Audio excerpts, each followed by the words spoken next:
பெய்திருந்த கனமழை காரணமாக ஹல்துமுல்ல போலீஸ் பிரிவிற்குட்பட்ட களுப்பகன பகுதியில் சேதம் ஏற்பட்டுள்ளதாக தெரிவிக்கப்படுகின்றது.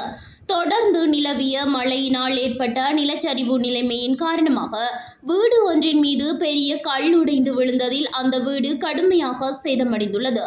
இச்சம்பவத்தின் போது வீட்டில் வசித்தவர்களுக்கு எந்தவிதமான காயங்களும் ஏற்படவில்லை என தகவல்கள் தெரிவிக்கின்றன. சம்பவம் தொடர்பான மேலதிக விசாரணைகள் மேற்கொள்ளப்பட்டு வருவதுடன் அப்பகுதியில் தொடர்ந்து மழை பெய்து வருவதால் பொதுமக்கள் அவதானத்துடன் செயல்படுமாறு அதிகாரிகள் கேட்டுக்கொண்டுள்ளனர்.